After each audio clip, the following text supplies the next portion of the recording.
Alhamdulillahilladzi arsala rasulahu bil huda wa dinil haq liyuzhirahu ala dini kulli wa kafa billahi syahida. Asyhadu an la ilaha illallah, asyhadu anna Muhammadan abduhu wa rasuluh alladzi la nabiyya ba'da amma ba'du. Alhamdulillah, pada kesempatan ini saya Reza Halim Qadari dari kelas 12B akan menyampaikan tentang pasca Wali Songo, yaitu Syekh Muhammad Yusuf Al-Makassari atau Abul Mahasin.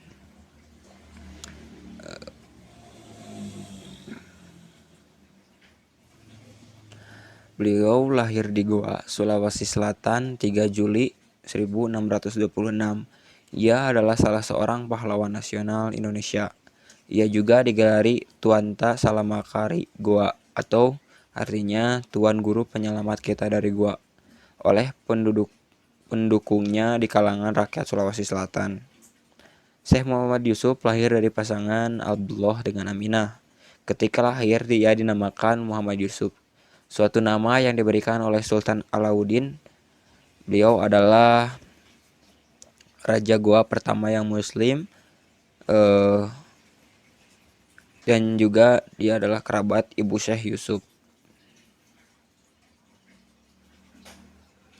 Pendidikan agama diperolehnya sejak berusia 15 tahun di Cikoang dari Daeng di Tasaman, guru kerajaan Goa. Syekh Yusuf juga berguru pada Sayyid Ba'alawi bin Abdul Alamah At-Tahir dan Sayyid Jalaluddin Al-Aidid. Kembali dari Cikoang, Syekh Yusuf menikah dengan putri Sultan Goa. Lalu pada usia 18 tahun, Syekh Yusuf pergi ke Banten dan Aceh. Di Banten ia bersahabat dengan Pangeran Surya atau Sultan Ageng Tirtayasa yang kelak menjadikannya mufti Kesultanan Banten. Di Aceh, Syekh Yusuf berguru pada Syekh Nuruddin Ar-Raniri dan mendalami tarekat Qadariyah.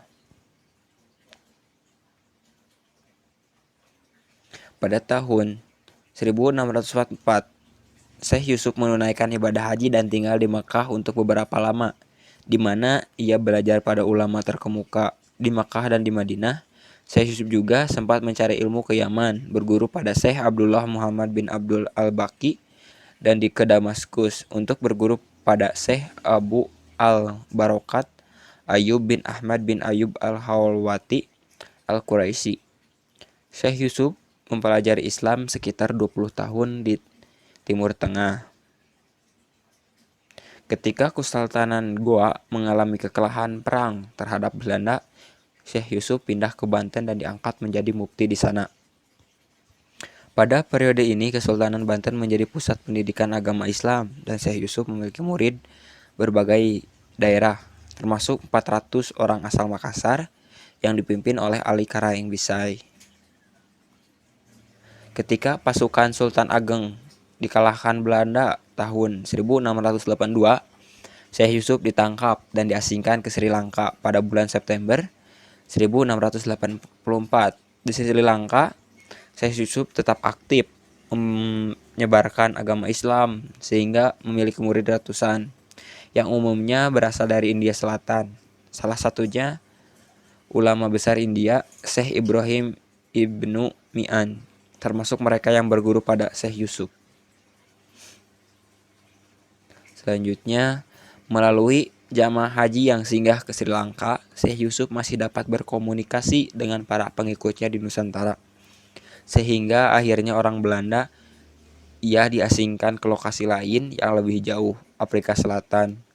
Pada bulan Juli 1693, di Afrika Selatan, Syekh Yusuf tetap berdakwah dan tetap menyiarkan agama Islam dan memiliki banyak pengikut di sana. Dan ketika ia wafat pada tanggal 23 Mei 1699, pengikutnya menjadikan hari wafatnya sebagai hari peringatan. Bahkan Nelson Mandela, mantan Presiden Afrika Selatan, menyebutkan sebagai salah seorang putra Afrika terbaik. Jenazah Syekh Yusuf Tajul Halwati dibawa ke Goa atas permintaan Sultan Abdul Jalil. dan dimakamkan kembali di Lakyung pada April 1705.